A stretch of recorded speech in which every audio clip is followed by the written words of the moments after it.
All right. Hello, everybody. Welcome to our 10th installment of Wednesday Weekly Skillshare, a program all about, I'm just hearing myself. Just, give me a hot second. Can you just take this out of the room? Yep. I'm hearing my own feedback. Oh, that's disturbing. All right, yes. Hello, everybody. Welcome to our 10th installment of Wednesday Weekly Skillshare, a program all about learning a new skill or life hack during your time here at Pacific. Today's session will be about prepping your living space for the upcoming winter season.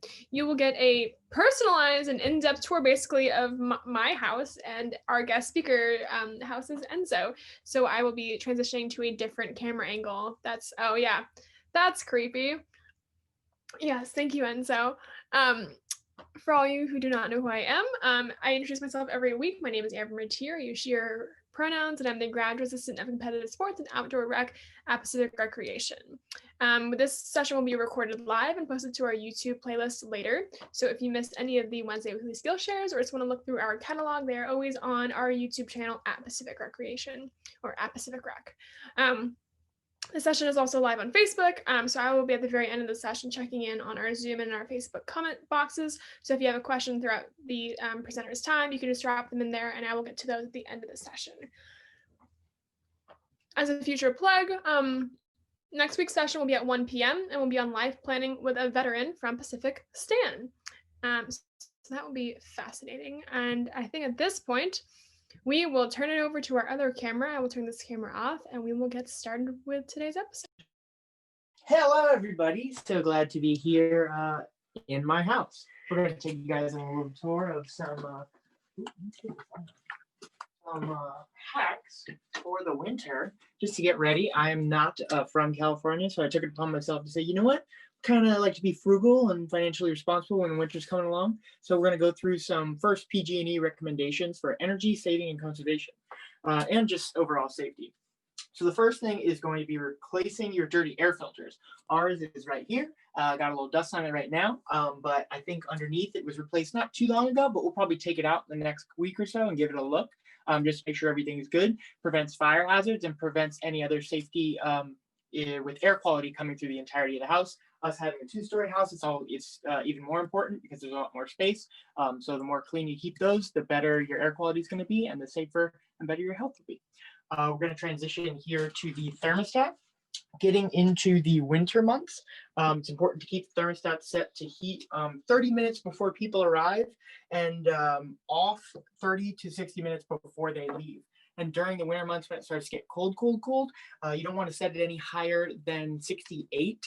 Right now, it is set to 78 because we haven't quite entered the winter season yet. We're still at some 70, 80-degree days, and PG&E for the spring before the winter actually recommends 78. So we're in line with that, but once it starts to get cold, probably December, January, February, not going to want to get it any higher than 68 with the heat on. Follow me downstairs and we'll continue on our journey.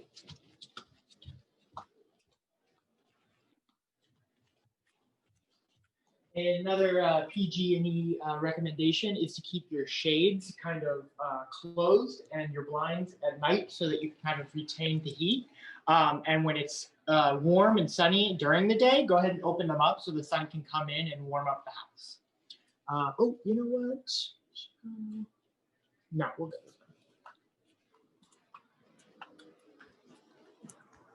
Another great practice is making sure that your tracks, this is for our sliding glass doors, but tracks for your windows also are kept clean. Generally, when it starts to rain, water will collect in there. And if it's dirty, underneath, there's usually a system where it'll like let the water go out. So if that's dirty and it's going to hold in that moisture and it's going to rust, it's going to kind of create some unwanted issues, and then it's going to make it also really hard for this to open and close. Same with windows, not just sliding glass doors. So making sure that's kind of debris free, the water will be able to kind of filter out and actually get back and irrigate your grass and your lawn. But again, if it's all crowded with junk, then that's not going to happen and it's going to create some problems. So make sure that's good and cleaned out as well. head into our backyard. We got a lot of different things going on. We got Leo, our fireplace. It's kind of been, I think we're going to open up soon, so that's exciting. One of the big things is inspecting your trees outside and around your house. So just making sure if there's any kind of trimming that you feel like needs to be happening. Branches and leaves can also cause a bunch of problems, including roof damage and clogged gutters. So first, you just want to make sure that the tree looks healthy. In this case, it's nice and green. There doesn't look like there's any disease or anything on it. Next, just make sure the proximity between the trees and the tree limbs in your roof. Our roof was way over there. They suggest from 3 to 6 feet away. Ours is very far away from that. We're getting pretty good at just being able to kind of eye 6 feet with all this physical distancing that's going on. So I can very easily tell that that is not 3 or 6 feet away. It's much farther. So just making sure that if your tree is between 3 and 6 feet over directly or just within kind of falling distance of your roof, could be some hazards if some winds come in that are really strong, or just a big rainy storm that could happen, could cause some roof damage that you can easily avoid just by making sure that it's cut back a little bit.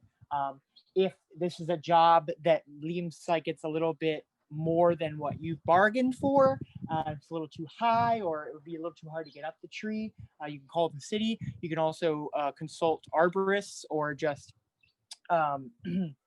landscaping people who could assist you in that too. And I don't think it's too expensive unless you have a really overgrown tree, to which hopefully you're kind of keeping an eye on and maintaining as you go. Great. Talked about window tracks. Oh, another fun thing. And ours is a little strange with stucco, but I think it's kind of go for any. If you've noticed any kind of cracks, which I don't see too many cracks in our wall, I think we're pretty good. But if you notice any cracks that are very slight, you can kind of touch it up with some paint, which depending on, we have a big 2-story home. So if you have a smaller home, or if you live in an apartment, you have a landlord that you need permission to do that. That's fine. But if you're at home with, I'm sure a lot of you are with your parents right now, just trying to decide maybe, oh, I think this could maybe use a new color or something like that. That can help kind of seal some cracks on the exterior of your home. Or if you just have, I know at my home, we have a lot of leftover paint from when it was touched up originally, or when it was the original paint. So just going through and touching up little bits here and there and making sure that, there's no sizable cracks. These are for small cracks also. So if you have thick, big cracks that you're noticing, and you don't want it to kind of damage the walls or anything like that, or the insulation inside your walls, you could kind of look at doing some stucco or caulking and making sure that that's sealed. But a much easier way for smaller cracks is just in a fresh coat of paint. And that could be a fun side project for you and your family or friends as well. Another thing here is to check your exterior lights. In a situation where, and I don't think this really happens in California, it's a lot bigger of an issue in Florida, but in the unfortunate situation of flooding, or just a lot of water collecting in small areas in your backyard, or trying to find pets, what have you, making sure your lights, floodlights, front door and outdoor, are working and in good condition. Just helps with visibility at night too, daylight savings. I don't know if you guys have noticed, but it's getting dark at like 6. Wild stuff. So I know if I notice one of us aren't home, and I know Bam does the same, we'll try and knock on those front door lights. So when we come in, we're not in pitch black trying to fumble with our keys, trying to find it, right? So it'll help your animals if you have a animal door like we do, or if for your other roommates or your family just trying to come back in after work or things like that, make sure those are all good. And it'll also be good for safety, and make sure that you, in case of flood or any other natural disasters, or freezing also, just to be able to keep an eye on things and be able to see if there's any ice in front of you or any things of that nature.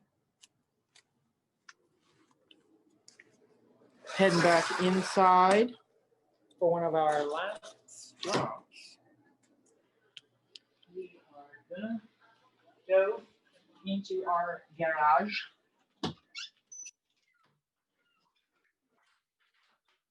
All the lights. Ooh. Can you see? Mm-hmm. Okay, great. Cool.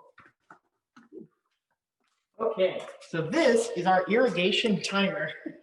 Uh, this pretty much regulates the sprinkler system that we have in our front yard. What would be a good idea is to change the settings on this and make sure it's going a little bit less frequent. I know ours goes on for about an hour from 4 to 5 in the morning. So yours might be located somewhere else. You may not even have one, or you may have one that is a little bit different looking than this, but we've gotten permission from our landlord to change it or notify him if we're not sure how to, just so it's going a little bit less so during the winter season. With the wet season happening, it's going to be raining, obviously, so we don't need this pumping out as much water. So we're conserving a little bit. We're just being a little bit more conscious of our water use, and we can save up to 2% energy or water consumption through the year if just for these couple months here, you turn this back even 30 minutes a day. So that is another great little tidbit. And on ours, it's really simple to go Sunday through Saturday, different zones that you might have, and then program it to go on auto, which is what it's, and it'll just do the whole thing by itself. Cool. Yeah, we got some. Oh my God. We got some critters in here in the garage. Might also be a good plan to go through your garage and make sure that you have knocked away any type of dust, mites, or webs, or anything like that. So I'm sure that'll be in our horizon. We are back, and I still hear myself, but that's okay. You can change that. Yes, please do. Gonna check our lovely Facebook page. Okay. It looks like we have no comments or questions. More questions, lovely.